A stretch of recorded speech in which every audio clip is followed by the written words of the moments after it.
Hello दोस्तों, आज हम आपके लिए लेकर आए हैं कहानी का 25वां भाग। अगर आपने इस कहानी के पहले के 24 भाग नहीं देखे तो आप चैनल पर जाकर देख सकते हैं। तो चलिए आगे की कहानी शुरू करते हैं। आलिया की हरकत पर आदि हैरानी से उसे देख रहा था। उसे तो समझ ही नहीं आ रहा था कि आखिर आलिया को हुआ क्या है जो आलिया इसी हरकत कर रही है। वहीं आलिया को तो आदि के रिएक्शन से कोई फर्क ही नहीं पड़ रहा था। वो तो पूरी शिद्दत से अपना काम करने में लगी हुई थी। धीरे धीरे आदि भी आलिया के साथ भागने लगा था। तभी आलिया आदि को एकदम से पलट कर खुद उसके ऊपर आ जाती है। आदि के हाथ आलिया की कमर पर थे और आलिया के हाथ आदि के सीने पर चल रहे थे। धीरे धीरे आदि के हाथ आलिया की नाइटी के अंदर जा रहे थे। वहीं आलिया भी आदि के होठों को चबाई जा रही थी। जब तक उनकी सांसें नहीं उखड़ने लगती तब तक वो आदि के होठों को नहीं छोड़ती। फिर आलिया आदि के होठों को छोड़कर उसकी गर्दन पर किस करने लगती है। आलिया के ऐसा करने पर आदि की सांसें काफी तेज चल रही थी और उसके मुंह से हल्की हल्की आहें निकल रही थी। आदि ने जब और बर्दाश्त नहीं हुआ तो वो आलिया को एक झटके में पलटकर खुद उसके ऊपर आ जाता है। आदि के होठ आलिया की गर्दन से होकर उसके कॉलर बोन पर चल रहे थे और उसके हाथ इस वक्त आलिया की थाई को सहला रहे थे। वहीं आलिया के हाथ आदि के बालों में थे और वो मौन कर रही थी। आदि अपने हाथों को धीरे धीरे ऊपर की तरफ ले जाने लगता है और होठों को भी नीचे की तरफ लेकर आ रहा था। आलिया के हाथ आदि की शर्ट के बटन खोलने में लगे हुए थे। वहीं आदि एक झटके में आलिया की नाइटी को फाड़कर उसकी बॉडी से अलग कर देता है। अब आलिया केवल इनरवेयर में थी। आलिया को इसे देखकर आदि और भी ज्यादा पागल हुआ जा रहा था। अब उसके होठ आलिया की क्लीवेज पर थे। आदि आलिया को किस करने के साथ साथ बाइट भी कर रहा था। आलिया अपनी आंखें बंद किए हुए आदि को महसूस कर रही थी। वहीं आदि धीरे धीरे आलिया की बेली पर आकर किस करने लगता है। आलिया की बॉडी कांप रही थी और आदि की हर एक किस उसे पागल किए जा रही थी। तभी आलिया आदि को पकड़कर ऊपर की तरफ खींच लेती है। एक बार फिर दोनों के होठ एक दूसरे से टकरा रहे थे। धीरे धीरे दोनों के बाकी के कपड़े भी उनकी बॉडी से अलग हो चुके थे। आदि लाइट बंद करके दोनों को ब्लैंकेट से कवर कर लेता है। आदि ने आलिया की पूरी बॉडी को लव बाइट से भर दिया था। वहीं आलिया ने भी कोई कमी नहीं छोड़ी थी आदि को लव बाइट देने में। अभी भी दोनों के होठ एक दूसरे में उलझे हुए थे। तभी आलिया की एकदम से चीख निकल जाती है, लेकिन वो उसके होठों में ही दबकर रह जाती है क्योंकि आदि ने आलिया के होठों को अपने होठों में कैद कर रखा था। वो बिना किसी वार्निंग के आलिया की बॉडी में एंटर कर जाता है। आलिया की आंखों के किनारों से आंसू बह रहे थे। तभी आदि आलिया के होठों को छूटकर उसकी आंखों पर किस कर लेता है और खुद को उसी तरह आलिया के अंदर रखता है। जब कुछ देर बाद आलिया का दर्द थोड़ा कम हो जाता है तब आदि अपने आप को मूव करना स्टार्ट कर देता है। जब आलिया का दर्द कम हो जाता है तब भी वो आदि का साथ देने लगती है। तभी आदि आलिया को एक झटके में पलट कर उसके ऊपर कर लेता है। आलिया के हाथ इस वक्त आदि के शोल्डर पर थे। आदि के हाथ आलिया की कमर पर। आलिया अपनी आंखें बंद किए हुए अपनी कमर को मूव कर रही थी। रात के 3 बजे तक दोनों एक दूसरे के प्यार में डूबे हुए थे। दोनों पूरी तरह से थक गए थे और एक दूसरे को अपनी बाहों में जकड़कर सो जाते हैं। अगली सुबह आदि की नींद खुलती है तो उसकी नज़र आलिया के चेहरे पर जाती है। इस वक्त आदि के सीने पर सर रखकर सो रही थी। आलिया को देखकर आदि के फेस पर स्माइल आ जाती है और कल रात उन दोनों के बीच जो कुछ भी हुआ उसे याद करके उसकी स्माइल और भी ज़्यादा बड़ी हो जाती है। तभी आलिया की भी नींद खुल जाती है तो उसकी नज़र भी आदि के फेस पर जाती है जो उसे ही देखकर मुस्कुरा रहा था। तभी आलिया ने आदि के गाल को सहलाते हुए कहा, क्या हुआ माय डियर, अभी क्या सोच रहे हैं? तो आदि ने मुस्कुराते हुए कहा, कुछ नहीं, बस मैं कल रात को कुछ हमारे बीच हुआ उस बारे में सोच रहा हूँ। तो आलिया ने कहा, कल जो कुछ हुआ वो हमारा प्यार था और मैं हमेशा से चाहती थी तुम्हें पूरी तरह अपना बनाना। तो आदि ने कहा, लेकिन तुम तो हमेशा मुझसे लड़ती आई हो, फिर प्यार कब हुआ? तो आलिया ने कहा, हाँ मानती हूँ कि मैं तुमसे लड़ती थी क्योंकि तुमसे लड़ना अच्छा लगता है और मुझे नहीं पता कि मुझे कब तुमसे प्यार हो गया। तुम्हें पता है जब वो सोहम मुझसे ज़बरदस्ती शादी कर रहा था तो मेरे दिल में बस तुम्हारा ही ख्याल आ रहा था। इस वक्त मैं बहुत डर गई थी आदि, अगर तुम नहीं आती तो पता नहीं क्या हो जाता। तो आदि ने कहा ऐसे कैसे नहीं आता, अच्छा चलो उठ जाओ और फ्रेश हो जाओ। इतना बोलकर आदि बिना कुछ सोचे समझे खड़ा हो जाता है। आदि के खड़े होते ही आलिया मुस्कुराकर उसे ही देख रही थी। तभी आदि ने आलिया से कहा तुम मुझे ऐसे क्यों देख रही हो। तभी आदि आलिया की नजरों का पीछा करता है और अपने हाथों से खुद को कवर करने लगता है। तभी आलिया ने कहा अरे इसे क्या छुपा रहे हो, कल रात हमने एक दूसरे को हर तरीके से देखा भी है और प्यार भी किया है, तो इसे छुपाने की जरूरत नहीं है। आलिया की बात सुनकर आदि ने कहा तुम सच में बहुत बेशर्म हो। इतना बोलकर आदि जल्दी से वॉशरूम में भाग जाता है। वहीं आदि को देखकर आलिया की हंसी छूट जाती है। कुछ ही देर में सब लोग डाइनिंग टेबल पर बैठे नाश्ता कर रहे थे। तभी अद्विका ने प्राची को देखकर उठते हुए कहा चल प्राची वरना हम लेट हो जाएंगे। तो रुद्र ने अद्विका को देखकर कहा कहाँ जा रही हो। तो अद्विका ने रुद्र को देखकर कहा कॉलेज जा रहे हैं, इतने दिन हो गए कॉलेज नहीं गई हूँ, पता नहीं क्या चल रहा होगा वहाँ। तो रुद्र ने कहा तुम कॉलेज पढ़ने जाती हो ये देखने नहीं कि वहाँ क्या चल रहा है, और अभी अपना ब्रेकफास्ट फिनिश करो तब जाओगी। रुद्र की बात सुनकर अद्विका अपनी प्लेट की तरफ देखती है तो उसमें एक सैंडविच रखी हुई थी। तो अद्विका उस सैंडविच को उठाकर खाते हुए वहाँ से आगे बढ़ जाती है। रुद्र अद्विका की इस हरकत पर अपना सिर हिला देता है। वहीं आलिया और प्राची भी अद्विका के पीछे चली जाती है। रुद्र और बाकी सब ऑफिस के लिए निकल गए थे। रुद्र के केबिन में सब बैठे किसी बात पर डिस्कस कर रहे थे। वहीं आदि वहां बैठा बोर हो रहा था क्योंकि उसे उस डिस्कशन में कोई इंटरेस्ट नहीं था। थोड़ी देर बाद प्रथम ने आदि को देखकर कहा क्या हुआ, कहाँ खोया हुआ है। तो अभिक ने मुस्कुराते हुए कहा नई नई शादी हुई है तो अपनी बीवी के बारे में ही सोच रहा होगा, वैसे कल तेरी सुहागरात कैसी रही। तो आदि ने अभिक को देखकर चिढ़ते हुए कहा इज्जत लूट ली उसने मेरी। आदि की बात सुनकर सब लोग हंसने लगते हैं। तभी आदि ने कहा हंस लो, कभी मेरा भी दिन आएगा तब मैं आपको बताऊंगा। इतना बोलकर आदि पैर पटकते हुए वहां से चला जाता है। तभी सार्थक ने सीरियस होते हुए रुद्र से कहा रुद्र हम अपने मेहमान से मिलने कब जा रहे हैं, आखिर वो कल से हमारा वेट कर रहे हैं, अब उनसे मिलना तो बनता है। तो रुद्र ने तिरछा मुस्कुराते हुए कहा जरूर, और हम आज ही उनसे मिलने जा रहे हैं।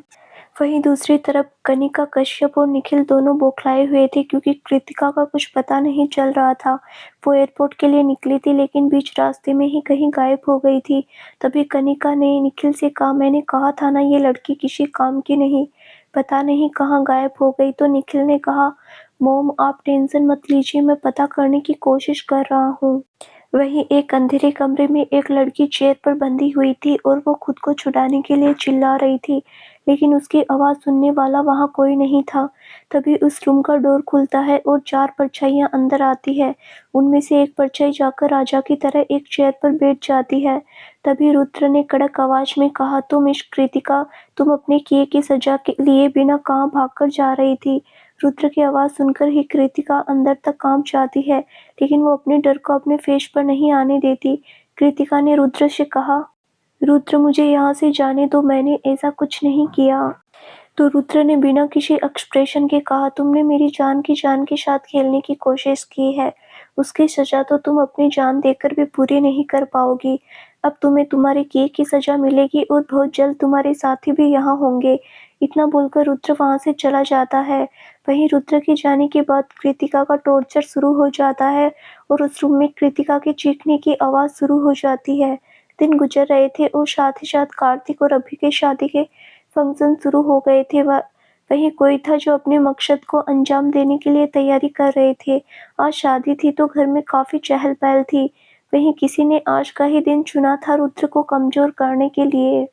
वहीं अद्विका शिल्पा जी के साथ बाहर गई हुई थी। वैसे तो रुद्र ने गार्ड को भेजा था लेकिन पता नहीं क्यों फिर भी उसे काफी घबराहट हो रही थी। आज पहली बार रुद्र को डर लग रहा था, किसी को खोने का डर। रुद्र अद्विका को कॉल करता है तो अद्विका ने कॉल उठाकर कहा क्या हुआ, आज आधे घंटे में 3 बार कॉल कर चुके हो, मैंने कहा ना कि हम थोड़ी देर में घर पहुंच जाएंगे। रुद्र अद्विका से बात करके कॉल रख देता है। वहीं मंडप में दूल्हे बैठ चुके थे और अपने दुल्हन के आने का वेट कर रहे थे। थोड़ी देर में छवि और मुक्ति जाकर अपनी जगह बैठ जाती है। अभी तक अद्विका नहीं आई थी तो रुद्र एक बार फिर कॉल करता है लेकिन अद्विका का फोन बंद जा रहा था। तभी रुद्र शिल्पा जी को कॉल करता है तो उनका भी फ़ोन बंद जा रहा था। तभी रुद्र का फ़ोन रिंग करता है जो एक अननोन नंबर था। रुद्र को किसी अनहोनी की आशंका हो रही थी। रुद्र जल्दी से कॉल उठा लेता है। जब वो उधर की बात सुनता है तो गुस्से में उसकी मुट्ठियां कस जाती है। तभी प्रथम ने रुद्र के पास आकर कहा, क्या हुआ, सब ठीक तो है? तो रुद्र ने प्रथम की तरफ देखकर कहा, वो लोग अद्वी और आंटी को उठाकर ले गए। रुद्र की बात सुनकर प्रथम ने कहा, क्या हमें चलना चाहिए? अब तक सार्थक और अब्बी की शादी भी हो चुकी थी। वो लोग बड़ों का आशीर्वाद ले रहे थे। तभी उनकी नज़र प्रथम और रुद्र पर जाती है जो बाहर जा रहे थे। तभी सार्थक ने कहा, हमारे बिना कहाँ जा रहे हो? तो प्रथम ने कहा, तुम अपनी शादी की बाकी की रस्में पूरी करो, हम थोड़ी देर में आते हैं। प्रथम की बात पर अभिक ने कहा, शादी हो गई है, बाकी की रस्में हम बाद में कर लेंगे, लेकिन तुम्हें अकेले नहीं जाने देंगे। अभिक की बात सुनकर प्रथम रुद्र की तरफ देखता है और रुद्र हाँ में सिर हिला देता है। वो लोग जल्दी से वहां से निकल जाते हैं। आदि वहां नहीं था। वो किसी काम से घर के अंदर चला गया था। जब तक बाहर आया वहां का माहौल ही बदल गया था। तभी आदि ने आलिया के पास आकर कहा, ये क्या हो रहा है और अभिक भाई और सार्थक भाई कहाँ गए? तो आलिया ने कहा, पता नहीं, वो लोग प्रथम भाई और रुद्र भाई के साथ चले गए। अभी तक अद्वी और आंटी भी वापस नहीं आए हैं। कहीं वो लोग किसी मुसीबत में नहीं फंस गए? आलिया की बात सुनकर आदि ने हैरान होते हुए कहा, क्या भाभी अभी तक नहीं आई? मुझे उन्हें ढूंढने जाना होगा। मैं यहाँ ऐसे हाथ पे हाथ धरे नहीं रह सकता। तो आलिया ने आदि को पकड़ते हुए कहा, आदि पागल मत बनो, तुम ऐसे कहाँ जाओगे? भाई गए हैं अद्वी को ढूंढने।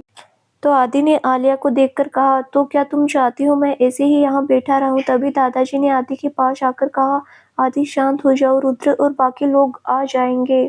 वहीं दूसरी तरफ जंगल में एक कॉटेज में अद्विका और शिल्पा जी को चेयर पर बांध कर रखा गया था। अद्विका खुद को छुड़ाने के लिए चिल्ला रही थी, लेकिन वहाँ उसकी सुनने वाला कोई नहीं था। रो रोकर अद्विका की हालत खराब हो गई थी। वहीं शिल्पा जी अभी भी बेहोश थी।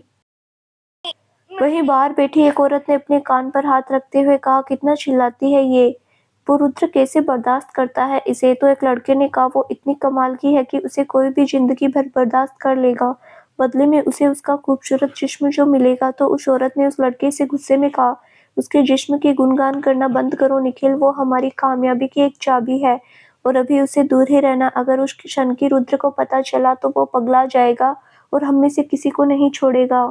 तो निखिल ने कहा, डोंट वरी मोम, जब तक हमारा काम नहीं हो जाता तब तक खुद को कंट्रोल कर लूंगा, लेकिन जब काम हो गया उसके बाद वो मेरी होगी।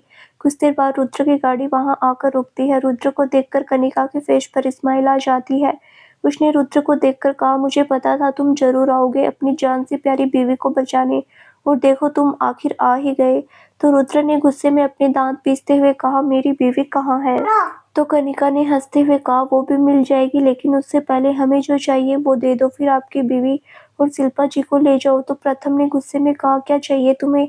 तो निखिल ने हंसते हुए कहा, ये चीज तुम लोग अच्छे से जानते हो, हम ओबरॉय एम्पायर चाहिए और रुद्र की सारी दौलत। तभी कनिका ने रुद्र के सामने पेपर रखते हुए कहा, साइन कर दो इन पर और अपनी बीवी को ले जाओ। तो रुद्र ने कहा, पहले मुझे उसे देखना है। रुद्र की बात पर कनिका एक आदमी को इशारा करती है तो वो आदमी अद्विका और शिल्पा जी को लेने चला जाता है। कुछ ही देर में अद्विका और शिल्पा जी रुद्र के सामने थी। अद्विका को देखकर गुस्से में रुद्र की मुट्ठियां कस जाती है। उसकी हालत काफी खराब हो रखी थी, बाल बिखरे हुए, रोने की वजह से आंखें लाल थी और चेहरे पर आंसुओं के निशान थे। तभी कनिका ने कहा, देख लिया, अब साइन करो। तो रुद्र बिना कुछ बोले आगे बढ़कर उन पेपर पर साइन कर देता है, जिसे देखकर कनिका और निखिल के फेस पर शैतानी स्माइल आ जाती है। तभी रुद्र ने कहा, अब उन्हें छोड़ो। तो कनिका के इशारे पर एक आदमी अद्विका और शिल्पा जी को धक्का मार देता है। वो दोनों लड़खड़ा जाती है। तभी दो लोग जाकर उन्हें अपनी बाहों में संभाल लेते हैं। वहीं रुद्र उस आदमी को गुस्से में देख रहा था। अद्विका रुद्र के सीने से लगी हुई खिसक रही थी। तभी रुद्र ने अद्विका को संभालते हुए कहा, कुछ नहीं होगा, अब मैं आ गया हूं ना, तो डरने की जरूरत नहीं है। तभी कनिका ने कहा, अफसोस तुम आ तो गए हो, लेकिन यहाँ से जिंदा वापस नहीं जा पाओगे। तभी कनिका ने कहा, खत्म कर दो इन्हें, हमारा काम हो गया है। इतना बोलकर कनिका आगे बढ़ जाती है। तभी निखिल ने कहा, मोम मुझे वो लड़की चाहिए। तो कनिका ने कहा, पागल मत बनो, उसके जैसी हजारों मिल जाएगी, अभी यहाँ से निकलो वरना वो रुद्र तुम्हें जान से मारने में जरा भी नहीं सोचेगा। कनिका निखिल को खींचते हुए अपने साथ ले जाती है। वो लग जाकर गाड़ी में बैठ जाते हैं। कनिका ड्राइविंग सीट पर बैठी हुई थी। वहीं रुद्र और बाकी सब दूसरों से लड़ने में बिजी हो जाते हैं। वहीं अद्विका उन सब से थोड़ा दूर हो जाती है। तभी कनिका की गाड़ी तेज रफ्तार से आती हुई अद्विका को टक्कर मारकर वहां से निकल जाती है। जब शिल्पा जी अद्विका को देखती है तो उनकी चीख निकल जाती है। शिल्पा जी की चीख सुनकर सब लोगों का ध्यान अद्विका की तरफ जाता है। तब तक वहां रुद्र के आदमी आ गए थे, कनिका के आदमियों को संभाल रहे थे। वहीं रुद्र जल्दी से अद्विका की तरफ भागता है। रुद्र खून से लथपथ अद्विका को अपनी गोद में उठाकर गाड़ी की तरफ भागता है। अद्विका के सिर में चोट आई थी, जहां से काफी सारा खून बह रहा था। रुद्र ने अद्विका के सिर पर अपना हाथ लगा रखा था। इस वक्त रुद्र की आंखें अंगारे की तरह दहक रही थी। उसकी आंखें खून की तरह लाल हो गई थी। रुद्र की नजरें अद्विका के चेहरे पर टिकी हुई थी। वहीं प्रथम गाड़ी ड्राइव कर रहा था और शिल्पा जी पैसेंजर सीट पर बैठी हुई थी। सार्थक और अभिक अपने आदमियों को कुछ इंस्ट्रक्शन देते हैं और वहां से वो भी हॉस्पिटल के लिए निकल जाते हैं। वहीं घर पर आदि परेशान हुआ जा रहा था, तभी आदि सार्थक को कॉल करता है। सार्थक से बात करने के बाद आदि भी हड़बड़ाहट में वहां से जाने लगता है, तो आलिया ने उसे रोकते हुए कहा, कहाँ जा रहे हो तुम? तो आदि ने कहा, हॉस्पिटल, हमें हॉस्पिटल जाना है, भाभी को काफी चोट आई है और वो हॉस्पिटल में है। आदि की बात सुनकर सब लोग जल्दी से हॉस्पिटल के लिए निकल जाते हैं। मुक्ति और छवि घर पर ही थे, क्योंकि उन्हें ऐसे बाहर ले जाना किसी को ठीक नहीं लगा था। वहीं अभी तक उन्हें ये नहीं पता था कि अद्विका को चोट कैसे लगी है। सब लोग हॉस्पिटल पहुंच जाते हैं। वहीं अद्विका इस वक्त ओटी में थी। रुद्र वहीं दीवार से टिक कर खड़ा हुआ था। उसके पूरे कपड़े खून से सने हुए थे। आदि की आंखों में आंसू थे। वो अपने आंसू रोकने की कोशिश कर रहा था, लेकिन वो बहते ही जा रहे थे। लगभग 2 घंटे बाद डॉक्टर ओटी से बाहर आते हैं। डॉक्टर को देखकर रुद्र ने कहा, अब मेरी वाइफ कैसी है डॉक्टर? तो डॉक्टर ने कहा, ऑपरेशन सक्सेसफुल रहा, लेकिन अभी हम कुछ कह नहीं सकते। अगर उन्हें 24 घंटे के अंदर होश नहीं आया तो वो कोमा में भी जा सकती है, और अगर होश आ जाता है तो सिर पर चोट लगने की वजह से उनकी याददाश्त पर असर पड़ सकता है, उनकी याददाश्त भी जा सकती है। इतना बोलकर डॉक्टर वहां से चले जाते हैं। थोड़ी देर में अद्विका को आईसीयू में शिफ्ट कर दिया जाता है। वहीं रुद्र गुस्से में वहां से निकल जाता है, तो उसके पीछे सार्थक, अभिक और प्रथम भी चले जाते हैं। रुद्र को इतने गुस्से में देखकर उन्हें अंदाजा हो गया था कि किसी की मौत जरूर आई है। रुद्र अपने अड्डे पर पहुंचता है तो वहां कनिका और कृतिका को बांध कर रखा गया था। कनिका के जंगल से निकलने के बाद रुद्र के आदमियों ने उसकी गाड़ी को पकड़ लिया था, लेकिन उसमें निखिल नहीं था। शायद वो कहीं बीच में ही उतर गया था। रुद्र उन दोनों के सामने जाकर बैठ जाता है और बिना कुछ बोले एक चाकू उठाकर कनिका के हाथ में घुसा देता है, जिससे कनिका की जोरदार चीख निकल जाती है। तभी कनिका ने रुद्र से कहा, ये क्या कर रहे हो तुम, पागल हो गए हो क्या?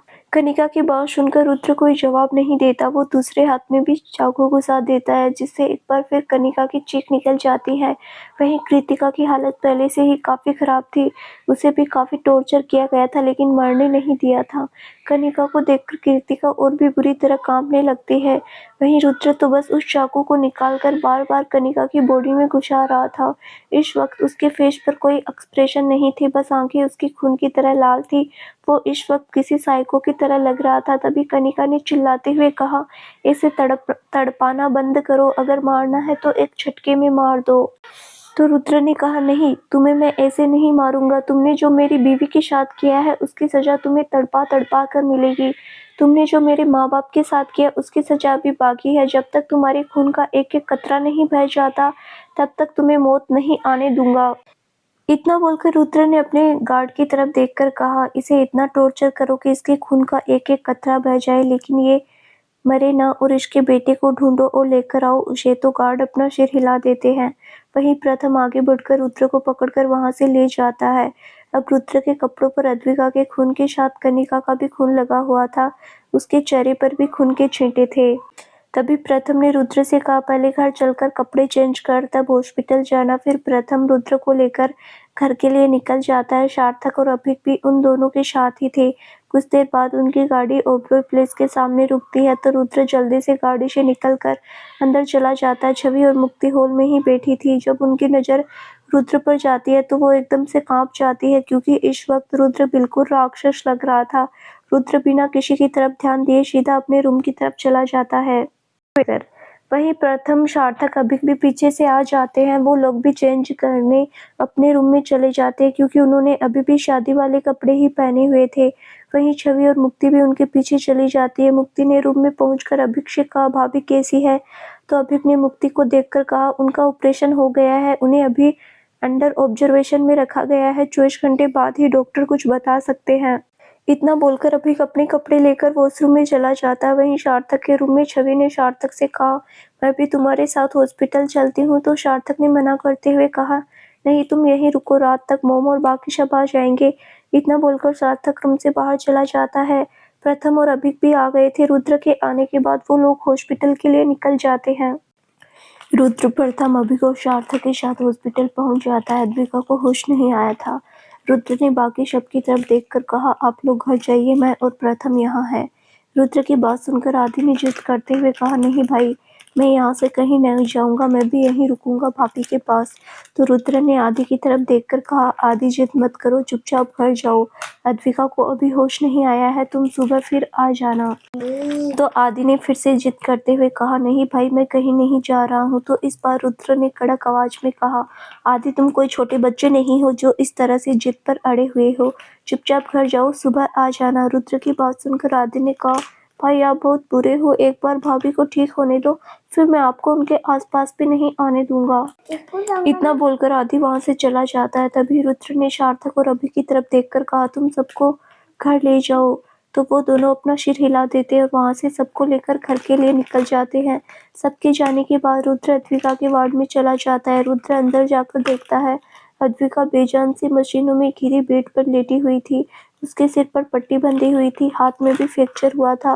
रुद्र जाकर अद्विका के बगल में रखे स्टूल पर बैठ जाता है। इस वक्त अद्विका का चेहरा मुरझाया हुआ था, होठ सूखे हुए थे। रुद्र अद्विका के हाथ को अपने हाथ में लेकर सहलाने लगता है। उसकी नज़र अद्विका के चेहरे पर थी। वो एकटक अद्विका को देखे जा रहा था।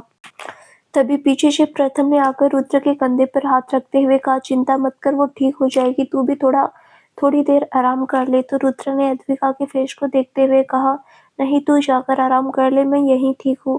प्रथम को पता था कि रुद्र यहाँ से हिलेगा भी नहीं, इसीलिए उसने ज़्यादा फोर्स नहीं किया। वो खुद जाकर वहाँ रखे सोफे पर लेट जाता है। थोड़ी ही देर में प्रथम को नींद आ जाती है। वहीं रुद्र इसी तरह बैठा अद्विका के चेहरे को निहार रहा था, उसके हाथ को सहला रहा था। रुद्र की नज़र एक पल के लिए भी अद्विका के चेहरे से नहीं हटी थी। इसी तरह सुबह हो जाती है। सुबह जब प्रथम की आंख खुलती है तो वो रुद्र को उसी तरह अद्विका के पास बैठा हुआ देखता है। प्रथम ने रुद्र के पास जाकर कहा, रुद्र, तू पागल हो गया है क्या? क्या तेरे ऐसे बैठने से अद्विका को जल्दी होश आ जाएगा? उल्टा तेरी तबीयत और खराब हो जाएगी। अब तू उठ और जाकर थोड़ी देर आराम कर ले, मैं यहाँ हूँ। तो रुद्र ने कहा, तू पहले जाकर फ्रेश हो जा और डॉक्टर को बुलाकर ला। तो प्रथम वहां से वॉशरूम में चला जाता है। रुद्र ने अद्विका के हाथ को पकड़कर चूमते हुए कहा, जान प्लीज उठ जाओ ना, ऐसे कब तक लेटी रहोगी? देखो, तुम्हें पता है ना, मैं तुम्हारे बिना नहीं रह सकता, तो तुम ऐसे खामोश रहकर क्यों मुझे तड़पा रही हो? प्लीज उठ जाओ। और फिर रुद्र अद्विका के ऊपर झुककर उसके होठों को चूम लेता है। रुद्र के ऐसा करने पर अद्विका की धड़कन बढ़ जाती है। ये देखकर रुद्र एक बार फिर अद्विका के होठों को चूमने लगता है। रुद्र अद्विका को किस कर रहा था, तभी अद्विका धीरे धीरे अपनी पलकें फड़फड़ाने लगती है। ये देखकर रुद्र जल्दी से उससे दूर हो जाता है। तभी प्रथम भी वहां पहुंच जाता है। अद्विका को होश आता देखकर प्रथम जल्दी से डॉक्टर को बुलाने जाता है। कुछ ही देर में डॉक्टर वहां पहुंच जाता है। तभी अद्विका भी अपनी आंखें खोल देती है। अब तक पूरी फैमिली वहां पहुंच चुकी थी। डॉक्टर अद्विका को चेक कर रहे थे। वहीं अद्विका चुपचाप लेटी सीलिंग को देख रही थी। तभी डॉक्टर ने अद्विका को देखकर मुस्कुराते हुए कहा, अब आपको कैसा लग रहा है? तभी अद्विका ने डॉक्टर को देखकर कहा, मैं कौन हूँ और कहाँ हूँ? अद्विका का सवाल सुनकर प्रथम और रुद्र दोनों हैरान थे। तभी डॉक्टर ने कहा, पहले आप ये बताइए, आपको कैसा लग रहा है? तो अद्विका ने डॉक्टर को देखकर कहा, पहले आप ये बताइए, मैं कौन हूँ और यहाँ क्या कर रही हूँ? तभी रुद्र ने अद्विका के पास आकर कहा, अद्वि रिलैक्स, तुम सेफ हो। रुद्र की बात सुनकर अद्विका रुद्र की तरफ देखती है। अद्विका ने रुद्र को देखते हुए कहा, आप कौन है और मैं कहाँ हूँ? मुझे कुछ समझ नहीं आ रहा, प्लीज कोई कुछ बता दो, मैं कौन हूँ? अद्विका पैनिक हो रही थी। इस हालत में उसका पैनिक होना ठीक नहीं था, इसीलिए डॉक्टर उसे नींद का इंजेक्शन लगा देते हैं और धीरे धीरे अद्विका की पलकें भारी हो जाती है और वो नींद की आगोश में चली जाती है। वहीं अद्विका की बातें सुनकर प्रथम और रुद्र भी समझ गए थे कि उसकी याददाश्त जा चुकी है। अद्विका को कुछ भी याद नहीं है, यहाँ तक कि वो खुद को भी नहीं पहचान रही है। रुद्र को इस वक्त ऐसा लग रहा था जैसे किसी ने उसकी सांसें ही छीन ली हो। अद्विका के ना पहचानने पर उसके दिल में एक अजीब सा दर्द हो रहा था। अद्विका रुद्र की जान थी और आज उसकी जान ही उसे पहचान नहीं रही थी। तभी डॉक्टर ने कहा, मिस्टर ओबरॉय, मिसेज ओबरॉय की हालत देखकर लगता है कि वो अपनी याददाश्त खो चुकी है। उन्हें कुछ भी याद नहीं है, यहाँ तक कि वो खुद को भी नहीं पहचान रही है। तो अब आप लोगों को ध्यान रखना होगा, उनके सामने कोई ऐसी बात नहीं करनी है जिससे वो पैनिक हो। आप उन्हें धीरे धीरे उनकी ज़िंदगी के बारे में बताइए ताकि उनके दिमाग पर एकदम से लोड ना पड़े। डॉक्टर अपनी बात बोलकर वहाँ से चला जाता है। डॉक्टर के जाने के बाद शिल्पा जी अद्विका के पास आ जाती है। हालांकि वो अभी नींद में ही थी, लेकिन फिर भी वो वहीं अद्विका के बगल में बैठकर उसके सिर को सहलाने लगती है। वहीं कुछ दूर पर खड़ा रुद्र एकटक अद्विका के चेहरे को देखा जा रहा था। तभी प्रथम ने रुद्र के कंधे पर हाथ रखते हुए कहा, तू चिंता मत कर रुद्र, उसे बहुत जल्द सब याद आ जाएगा। प्रथम की बात का रुद्र कोई जवाब नहीं देता। वो बिना कुछ कहे चुपचाप वहाँ से चला जाता है। प्रथम को भी पता था कि रुद्र के लिए ये सब आसान नहीं होने वाला, क्योंकि अद्विका अब हर पल उसके सामने रहने वाली थी, तो रुद्र चाहकर भी उसके करीब नहीं जा सकता था। रुद्र के बाहर जाते ही बाकी लोग भी अद्विका को देखने अंदर चले जाते हैं, लेकिन कोई फायदा नहीं था क्योंकि इस वक्त सो रही थी। थोड़ी देर बाद अद्विका की नींद खुल जाती है, तो वो अपनी नज़रें चारों तरफ घुमाकर देखती है, तो उसकी नज़र शिल्पा जी पर जाती है, जो इस वक्त उसका सिर सहला रही थी। शिल्पा जी को देखकर अद्विका बैठने की कोशिश करने लगती है, तो शिल्पा जी ने कहा, अरे अरे क्या कर रही हो, लेटी रहो, तुम्हें चोट आई हुई है। शिल्पा जी की बात सुनकर अद्विका ने उनकी तरफ देखकर कहा, आप कौन है, मुझे कैसे जानती है, क्या आप बता सकती है मैं कौन हूँ। अद्विका की बात सुनकर शिल्पा जी कुछ देर उसे देखती है, फिर उन्होंने मुस्कुराते हुए कहा, मैं तुम्हारी माँ हूँ, तुम मेरी बेटी हो, हमारी प्रिंसेस। तो अद्विका शिल्पा जी की तरफ देखकर कहा, लेकिन मुझे कुछ याद क्यों नहीं है, यहाँ तक कि मुझे मेरा नाम तक याद नहीं है। तो शिल्पा जी ने अद्विका के सिर पर हाथ फेरते हुए कहा, कोई बात नहीं बेटा, धीरे धीरे तुम्हें सब याद आ जाएगा, मैं हूं ना तुम्हें सब कुछ बताने के लिए। तो अद्विका ने हाँ में सिर हिला देती है। तभी नीतीश जी अंदर आ जाते हैं, तो अद्विका उनकी तरफ देखने लगती है। अद्विका को देखकर शिल्पा जी ने कहा, ये तुम्हारे पापा है प्रिंसेस। तो अद्विका नीतीश जी को देखकर मुस्कुरा देती है। शिल्पा जी नीतीश जी को देखकर बोली, आप यहाँ बैठिए, मैं जरा अभी आती हूँ। तो नीतीश जी अपना सिर हिला देते हैं और अद्विका के पास बैठ जाते हैं। तभी शिल्पा जी बाहर निकल जाती है। बाहर आदि, सार्थक, आलिया, प्राची, अभिक और बाकी लोग भी खड़े हुए थे। शिल्पा जी को देखकर आदि ने कहा, आंटी क्या भाभी उठ गई, क्या मैं उनसे मिल सकता हूँ। तो शिल्पा जी ने कहा, हाँ आदि, तुम अद्विका से मिल सकते हो, लेकिन याद रहे उसके सामने कोई ऐसी बात मत करना जिससे उसके दिमाग पर जोर पड़े। डॉक्टर ने मना किया है, अभी उसके दिमाग पर जोर नहीं पड़ना चाहिए, नहीं तो वो कोमा में भी जा सकती है। शिल्पा जी की बात सुनकर आदि हाँ में सिर हिला देता है और फिर वो अद्विका के वार्ड में चला जाता है। वहीं शिल्पा जी डॉक्टर के केबिन की तरफ बढ़ जाती है। शिल्पा जी डॉक्टर के सामने बैठी हुई थी। डॉक्टर उन्हें कुछ बता रही थी। तभी शिल्पा जी ने डॉक्टर से कहा, डॉक्टर, जब मैंने अद्विका से कहा मैं उसकी माँ हूँ, वो मेरी बेटी है, तो उसने कुछ रिएक्ट नहीं किया, उसने आसानी से मेरी बात मान ली, तो क्या हम उसे धीरे धीरे सबके बारे में बता सकते हैं।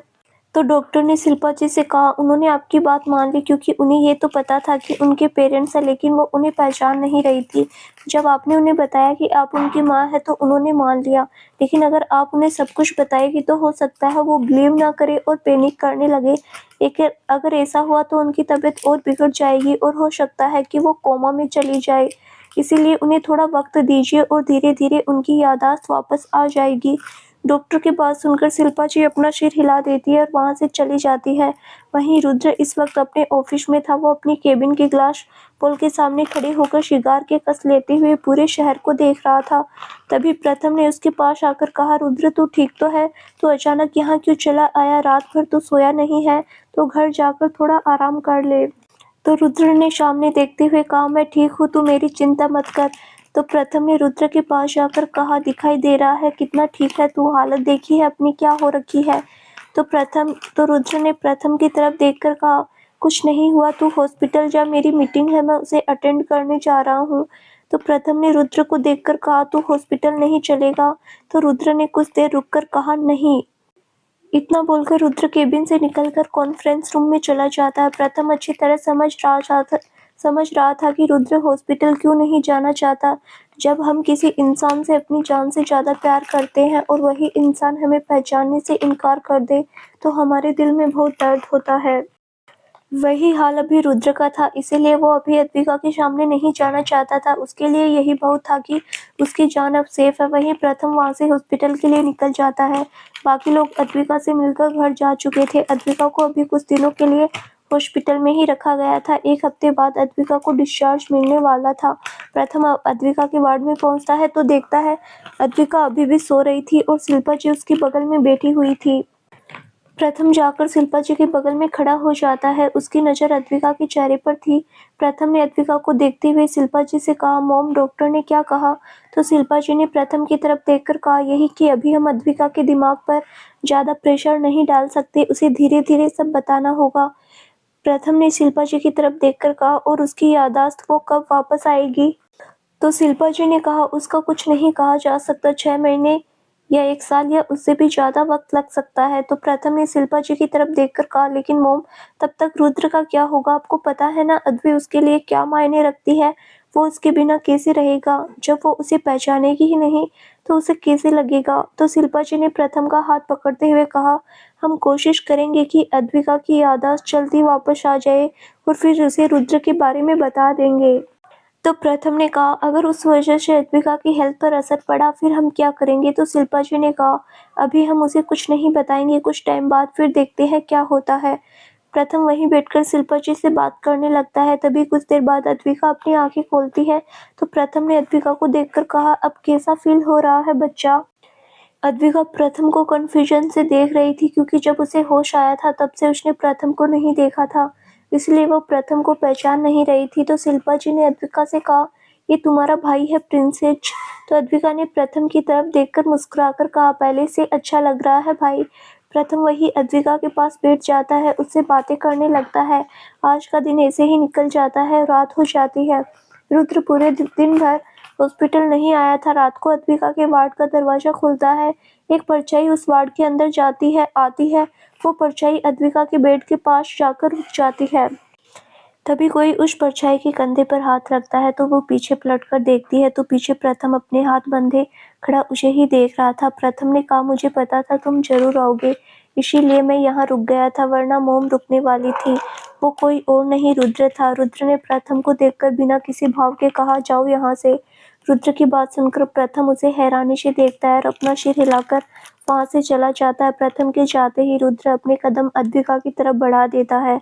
अद्विका इस वक्त आराम से सो रही थी। रुद्र कुछ देर गौर से अद्विका के चेहरे को देखता है, फिर अद्विका के पास जाकर उसे थोड़ा शिफ्ट करके उसके बगल में लेट जाता है। रुद्र 2 दिन से सोया नहीं था, ना ही उसे सुकून मिला था। उसे सुकून अपनी बीवी के करीब ही मिलता था। रुद्र अद्विका के बगल में लेटकर कुछ पल उसे देखता है, फिर वो उसके होठों पर लाइट किस करके अपनी आंखें बंद करके लेट जाता है। वहीं अद्विका इस वक्त दवाई की वजह से गहरी नींद में सो रही थी, इसीलिए उसे कुछ पता ही नहीं था उसके साथ क्या हो रहा है। वहीं अद्विका के बगल में लेटते ही रुद्र को नींद आ जाती है और वो आराम से सो जाता है। कुछ देर बाद प्रथम रूम में आकर देखता है तो रुद्र अद्विका के बगल में आराम से सो रहा था। रुद्र को देखकर प्रथम के फेस पर स्माइल आ जाती है और वो वहां से बाहर चला जाता है। सुबह रुद्र अद्विका के उठने से पहले वहां से चला जाता है। प्रथम जब रूम में आता है तो देखता है रुद्र वहां से जा चुका था। प्रथम अपना सिर हिलाकर अद्विका के पास चला जाता है। वहीं रुद्र ओबरॉय प्लेस पहुंच जाता है। रुद्र अपने रूम में मिरर के सामने खड़ा हुआ था। आज रुद्र के फेस पर सुकून दिखाई दे रहा था, क्योंकि रात को उसने अपनी जान की बाहों में अच्छी नींद ली थी और वो फ्रेश फील कर रहा था। रुद्र रेडी होकर ऑफिस के लिए निकल जाता है। धीरे धीरे दिन बीत रहे थे, सब अपने काम पर लग चुके थे। वहीं रुद्र हर रात अद्विका के सोने के बाद उसके पास आता और उठने से पहले वहां से चला जाता था। आज अद्विका को 1 हफ्ता हो गया था। आज उसे हॉस्पिटल से डिस्चार्ज मिलने वाला था। अद्विका काफ़ी एक्साइटेड नज़र आ रही थी घर जाने के लिए। वैसे तो सबसे मिल चुकी थी और सबसे ज़्यादा उसकी दोस्ती आदि से हुई थी। उसकी याददाश्त भले ही चली गई थी, लेकिन बचपना और मासूमियत अभी भी वही थी और आदि भी अद्विका के लेवल का ही था, इसीलिए दोनों की आपस में खूब बनती थी। सब अद्विका को डिस्चार्ज करवा कर ओबरॉय प्लेस के लिए निकल जाते हैं। कुछ ही देर में अद्विका ओबरॉय प्लेस की चौखट पर थी। इस वक्त प्रथम उसे संभाल कर खड़ा किए था। शिल्पा जी अद्विका की आरती उतार कर उसे अंदर आने के लिए बोलती है तो प्रथम अद्विका को लेकर अंदर चला जाता है और उसे हॉल में सोफे पर बैठा देता है। अद्विका पूरे घर को गौर से देख रही थी। तभी शिल्पा जी ने अद्विका के सिर पर हाथ फेरते हुए कहा, क्या हुआ बच्चा, क्या देख रहे हो? तो अद्विका ने चारों तरफ देखते हुए कहा, मम्मा मुझे ये सब कुछ जाना पहचाना लग रहा है। तो शिल्पा जी ने कहा, हाँ, तो जब घर तुम्हारा है तो जाना पहचाना तो लगेगा ही। शिल्पा जी की बात पर अद्विका ने कुछ नहीं कहा। तभी दादाजी ने कहा, अब तुम आराम करो, हम शाम को बात करेंगे। तो अद्विका हाँ में सिर हिला देती है और प्रथम उसे रूम में ले जाता है। प्रथम ने रुद्र के बगल वाला रूम ही अद्विका के लिए रेडी करवाया था, क्योंकि उसे पता था रुद्र अद्विका के पास रात को जरूर आएगा, इसीलिए उसने बगल वाला रूम ही अद्विका के लिए रेडी करवाया था।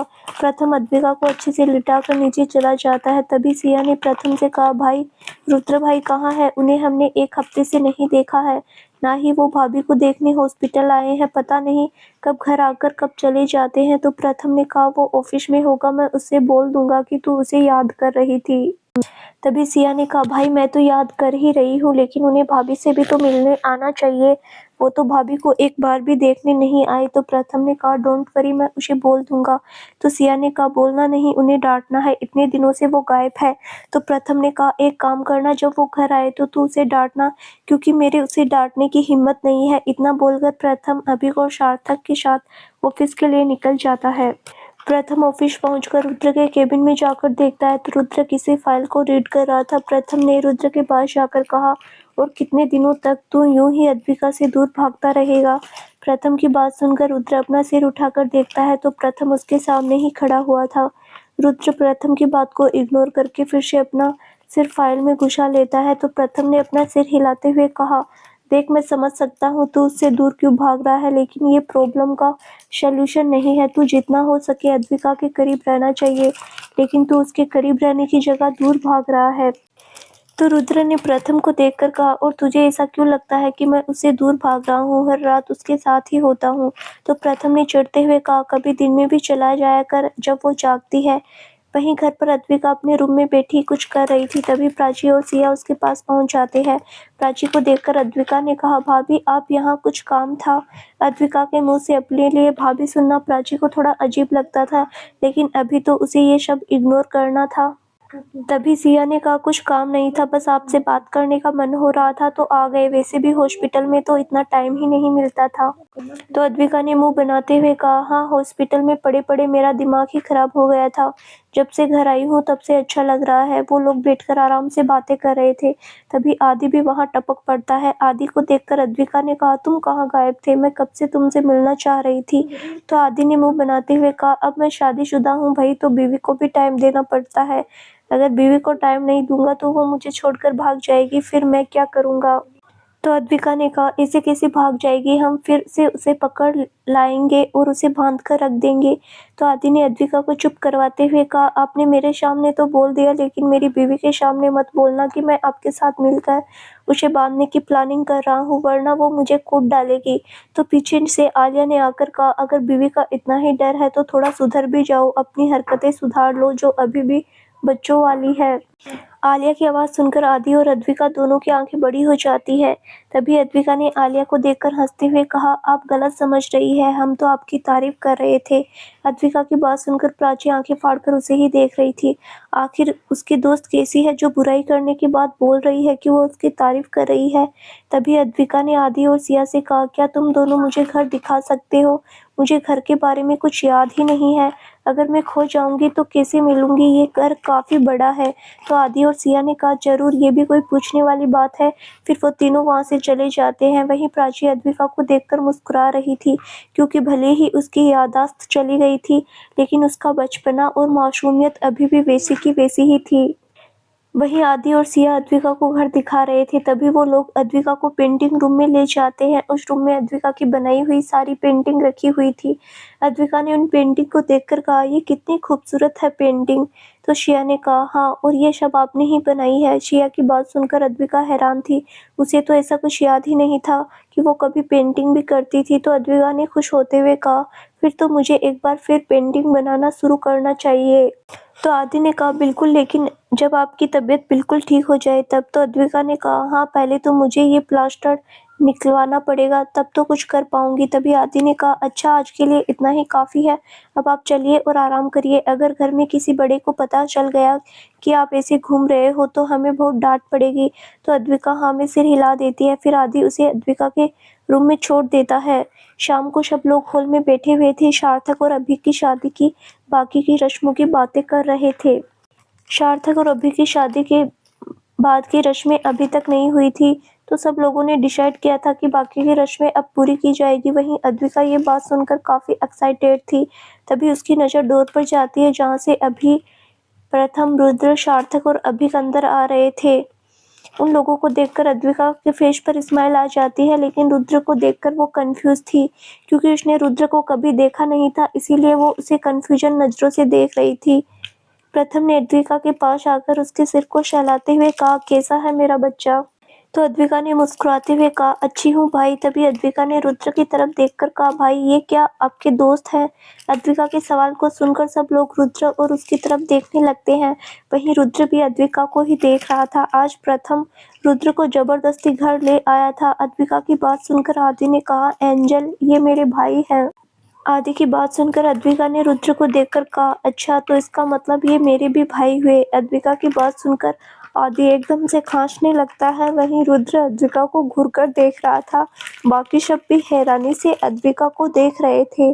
तो दोस्तों, आगे क्या होगा जानने के लिए इस कहानी का अगला भाग जरूर देखें, जो बहुत जल्द ही इस चैनल पर प्रसारित किया जाएगा। धन्यवाद।